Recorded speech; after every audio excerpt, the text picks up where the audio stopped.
আসসালামু আলাইকুম সবাইকে। সবাইকে সোহান সলিউশনের পক্ষ থেকে আরো একবার শুভেচ্ছা এবং অভিনন্দন জানাচ্ছি। তো আজকে আমরা একটা গুরুত্বপূর্ণ বিষয় নিয়ে আলোচনা করব। আমাদের প্রায় অনেকের কাছেই একটা মেইল চলে আসছিল। সেটা হচ্ছে কুইক বুকস অনলাইন অগাস্টের লাস্ট এবং সেপ্টেম্বর নাগাদ তারা কিছু আপডেট নিয়ে আসতেছে। তো তাদের একটা আপডেটের মধ্যে সবথেকে বড় যে আপডেটটা, সেই আপডেটগুলো নিয়ে অনেক আগেও আলোচনা করছি। আজকে আলোচনা করব তাদের মধ্যে সবথেকে বড় যে আপডেটটা ছিল, সেটা হচ্ছে তাদের কুইক বুকসের ইন্টারফেসটা চেঞ্জ হয়ে গেছে। যেটা আগে শুধুমাত্র ইউএসএ ভার্সনে অ্যাভেলেবেল ছিল, এখন দেখা যাচ্ছে প্রায় ম্যাক্সিমাম ভার্সনে, যেগুলা ইউকে, জাপান, অস্ট্রেলিয়া, তারপরে কানাডা, নিউজিল্যান্ড, এই সব কান্ট্রির যে ইন্টারফেস গুলো আছে সেগুলো প্রত্যেকটাই চেঞ্জ হয়ে গেছে। তো এখন অনেকেই এটা সমস্যা বোধ করতেছেন যে নতুন ইন্টারফেসে কিভাবে কাজ করব। সেই সম্পর্কিত বিষয় নিয়ে আজকে আমি আলোচনা করব। তো বরাবরের মতো আমি মোহাম্মদ সোহান আপনাদের সাথে আছি এই সম্পূর্ণ বিষয়টাকে নিয়ে একেবারে খুঁটিনাটি আলোচনা করার, ইন্টারফেস সম্পর্কিত। তো আসেন আমরা চলে যাই। আমরা চলে যাব হচ্ছে আমাদের কাঙ্ক্ষিত কুইকবুকস অনলাইনের ড্যাশবোর্ডে। দেখেন, এটা হচ্ছে একটা ক্লায়েন্টের কোম্পানি।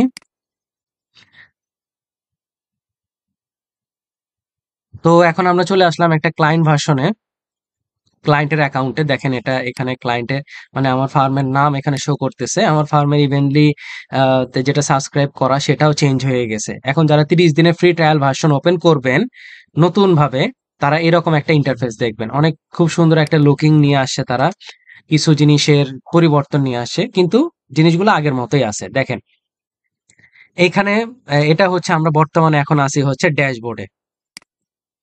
আমি যদি দেখানোর চেষ্টা করি, বর্তমানে এখন আমরা আছি হচ্ছে ড্যাশবোর্ডে। এটা হচ্ছে আমার ড্যাশবোর্ডের একেবারে নমুনা একটা, বা ড্যাশবোর্ডে কি কি জিনিস আমরা দেখতে পাবো। আর নেভিগেশন প্যানেলটা আগে যেটা কুইক বুকসে ছিল সেটাকে, যেহেতু ক্লায়েন্ট ভার্সনে সেটা হইতেছে ব্ল্যাক ব্যানার হিসেবে ছিল, এখন সেই নেভিগেশন প্যানেলটাকে একটু ছোট করে তারা দেখা হয়েছে। এবং আপনার ক্লায়েন্টের নাম উপরে শো করবে, সার্চ বার আগের মতো যথারীতি আছে। তারপরে হইতেছে এক্সপার্টদের সাথে আপনি সরাসরি কথা বলতে পারবেন, টাস্ক, এছাড়াও যে বাকি যে অপশনগুলো এখানে, প্রত্যেকটা অপশনে যে গিয়ার আইকন, তাদের কাছ থেকে হেল্প, এরপরে ম্যানেজার ইনটুইট, এখন প্রত্যেকটা অপশন কিন্তু তারা আগের মতোই করে রাখছে। তো আসেন আমরা একটু প্রত্যেকটা অপশনের ভিতরে দেখার চেষ্টা করব যে কি কি অপশন আছে। তো প্লাস নিউর আন্ডারে, যেটা আমরা কুইক ক্রিয়েট নামে চিনতাম কুইক বুকস এর ভাষায়, দেখেন প্লাস নিউর আন্ডারে কাস্টমারের মধ্যে সবকিছু ঠিক আছে। Invoice, receive, payment, estimate, sales order, credit memo, shipping লেভেল, refund, receive, delayed credit, delayed charge, ভেন্ডরের অধীনেও expense, bill, pay bill, purchase order, vendor credit, credit card credit, এগুলো ঠিক আছে। Team, payroll, time entry, add contractor, তারপরে other অপশনের আন্ডারে bank deposit, transfer, journal entry, inventory, quantity adjustment, pay down, credit card, সবগুলো ঠিক আছে। তারপর বুকমার্ক, বুকমার্ক আগেও ছিল। সে একটা বুকমার্ক হইতেছে আপনি যদি কোনো অপশনকে বুকমার্ক করে রাখতে চান, যে মানে সরাসরি অ্যাক্সেস পাওয়ার জন্য। ধরেন আপনি যদি বুকমার্ক করে রাখতে চান কোনো একটা ইয়েকে, আমি বুকমার্ক করে রাখতে চাই হচ্ছে ব্যাংক ট্রানজেকশনকে বুকমার্ক করে রাখতে চাই, এবং চার্ট অফ অ্যাকাউন্টকে বুকমার্ক করে রাখতে চাই। তাহলে বুকমার্ক করে রাখার সুবিধা কি, আমি সরাসরি এখান থেকে অ্যাক্সেস নিতে পারবো। তারপর ড্যাশবোর্ড তো বললাম, এটা ড্যাশবোর্ডে পুরো একেবারে ফিগার আরো সুন্দর তারা এস্টাবলিশ ভাবে করছে। এখান থেকেও কিছু আপনারা সহজে ইয়ে পাবেন। দেখেন, accounting, expense, pay bill, sales get paid, customer, team, time, project, inventory, sales tax, তারপরে হচ্ছে business tax, lending, marketing, payroll. আপনারা এই প্যানেল থেকেও কিন্তু সহজে অ্যাক্সেস নিতে পারবেন। তারপরে আপনার রিপোর্ট অপশন, যেটা আগেও ছিল standard, custom, management report, financial planning. আপনি স্ট্যান্ডার্ড রিপোর্টে গেলে আগে যেরকম দেখতে পাইতেন অনেকগুলা রিপোর্ট, ঠিক একইভাবে এখানেও আপনারা সবগুলো রিপোর্ট অ্যাকাউন্টেন্ট হিসেবে, অ্যাজ অ্যান অ্যাকাউন্টেন্ট হিসেবে দেখতে পারবেন। Profit and loss statement, balance sheet, এই জিনিসগুলো আপনারা প্রত্যেকটাই এখানে কি দেখতে পাবেন। তো এখান থেকে যে দেখেন আপনাদের আগে যেরকম ছিল পুরো একেবারে সেম ভাবে আছে। তারপর আসেন মাই অ্যাপস এর।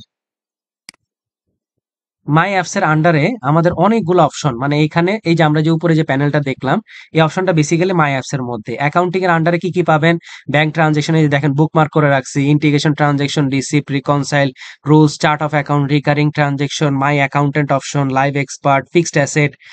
তারপরে এক্সপেন্সের আন্ডারে ঠিক একইভাবে overview, expense, transaction, vendor, bill, bill payment, mileage, contractor, 199S। তারপরে গেট সেলস, গেট রিসিপ্টের মধ্যে sales related, sales order, sales channel, invoice, তারপরে কাস্টমার হাব, তারপর টিম, এর মধ্যে এমপ্লয় টাইম, প্রজেক্ট, ইনভেন্টরির মধ্যে এই যে inventory, sales order, purchase order, shipping level, sales tax, business tax, lending, marketing, payroll সব কিন্তু এখানে অ্যাভেলেবেল আছে।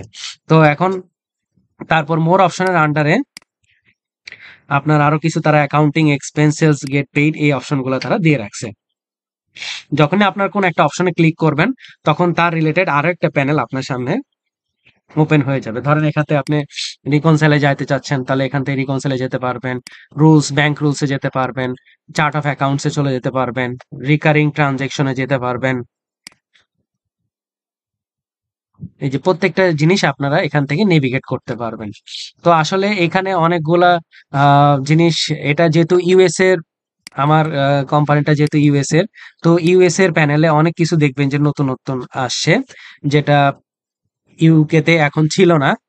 কিন্তু ইউকে তে এই প্যানেলটা চলে আসে, অনেক অপশন পাবেন না গ্লোবাল ভার্সনে। তো ইউএসএ ভার্সনে একটু এক্সট্রা কিছু অপশন পাবেন, এই জন্য দেখেন অনেক কিছু এখানে আছে, শিপিং লেভেল, রিফান্ড রিসিপ্ট থেকে শুরু করে পেরোল এগুলা আছে। তো এখন আমরা যারা এখনো পুরাতন নিয়মে প্র্যাকটিস করতেছি, সব দেশে কিন্তু এখনো এই ইন্টারফেসটা এখনো আসে নাই। তো এটার জন্য কুইকবুকস আমাদের কাজের জন্য একটা সুবিধা করে রাখছে। আমরা এই যে দেখেন, এটা কি গিয়ার আইকন ছিল, এই গিয়ার আইকনের আন্ডারে কিন্তু সবকিছু আমরা আগের মতো পাচ্ছি। Account setting, manage users, chart of account, all list, product service, recurring transaction, import data, export data, budgeting, তারপর অ্যাক্টিভিটি লগ, সব আগের মতোই। এখন যারা এখনো আগের ইন্টারফেস যাদের আছে, তারা তো ওই আগের ইন্টারফেস ব্যবহার করতে পারতেছেন, কিন্তু যাদের নতুন ইন্টারফেস হয়ে গেছে, এখন নতুন ইন্টারফেসে আপনারা প্রবলেম বোধ করতেছেন।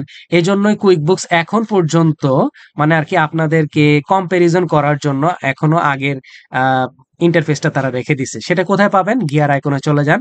গিয়ার আইকন থেকে দেখেন এইখানে কিন্তু তারা বলে দিছে, গিয়ার আইকন থেকে যদি আমরা যাই, গিয়ার আইকন থেকে দেখেন switch back to previous QuickBooks experience, মানে আপনি যদি এখানে সুইচ অপশনটাতে ক্লিক করেন তাহলে আগের ইন্টারফেসে আপনি চলে যেতে পারবেন। দেখেন আমি যদি আপনাদেরকে করে দেখাই, আমি যদি সুইচে চলে যাই, দেখেন আগের ইন্টারফেস কিন্তু চলে আসবে। মানে যারা এখন পর্যন্ত আগের ইন্টারফেসে প্র্যাকটিস আছে, তারা ওই আগের ইন্টারফেসে করতে পারো, কিন্তু আপনাদের সবাইকে সাজেস্ট করব নতুন ইন্টারফেসে প্র্যাকটিস করার জন্য। কারণ at the end of the day September 30 পরে কিন্তু আর আগের এই সিস্টেমে বা আগের এই ওয়েতে কিন্তু আপনারা আর কাজ করতে পারবেন না, সব আগের মতোই আছে, জাস্ট একটু লুকটা চেঞ্জ, একটু তার কাজের স্ট্যান্ডার্ডটা আর একটু মেনটেন করা হয়েছে। কারণ কুইকবুক যেহেতু ওয়ার্ল্ডে গ্লোবালাইজড একটা সফটওয়্যার, তারা কিন্তু প্রতিনিয়তই আপডেট নিয়ে আসে। ঠিক আছে, এই বছরের মধ্যে তারা 4 থেকে 5 বার আপডেট নিয়ে আসছে।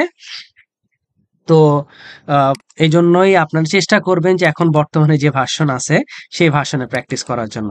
আবার এই গিয়ার আইকনে গেলে এই যে try a new version of quick books, ঠিক আছে। তো এখান থেকে এখন পর্যন্ত তারা অপশনটা রেখে দিছে, যারা পুরাতন নিয়মে বেশি অভ্যস্ত তাদের কাজের সুবিধার্থে। তো আপনারা সবাই যারা এখনো কুইকবুকস মানে আপডেটটা নিয়ে কাজ করতেছেন না, তাদেরকে বলবো যে আপনারা কুইকবুকস এর এই যে যে রিসেন্ট আপডেটটা বা রিসেন্ট প্যানেলটা, at the end of the day আপনার ইউকে, ইউএসএ, কানাডা, অস্ট্রেলিয়া বা নিউজিল্যান্ড বা বলেন পার্শ্ববর্তী পাশ্চাত্য দেশগুলা, এই প্রত্যেকটা দেশের, পাশ্চাত্য দেশের প্রত্যেকটা দেশে কিন্তু এই কুইকবুকস ব্যবহার হয়। আর কুইকবুকস এর এই নতুন ইন্টারফেসের সাথে যদি আপনি পরিচিত না থাকেন, তাহলে কিন্তু আপনার কাজ করতে সেক্ষেত্রে অনেক বেগ পেতে হবে। তো এই জন্য আপনাদের কে সাজেস্ট থাকবে যে আপনারা নতুন ইন্টারফেসে কাজ আস্তে আস্তে শিখে ফেলুন, যাতে করে আপনার ক্লায়েন্টের কাজটা করতে অনেক বেশি স্মুথ হয়। এখন আর আগের মতো নাই যে ব্ল্যাক ব্যানারে থাকবে, সেটা আমরা বুঝতে পারবো ক্লায়েন্টের অ্যাকাউন্ট। তো এখন এমনি বোঝা যাবে, উপরে ক্লায়েন্টের নাম থাকবে, ঠিক আছে, আর সেম ভাবেই বাকি কাজগুলা সম্পাদন করতে পারবেন। তো সবাইকে আবারও ধন্যবাদ জানাচ্ছি যারা এতক্ষণ সাথে ছিলেন। সবাই ভালো থাকবেন। সবাইকে ধন্যবাদ। আসসালাম।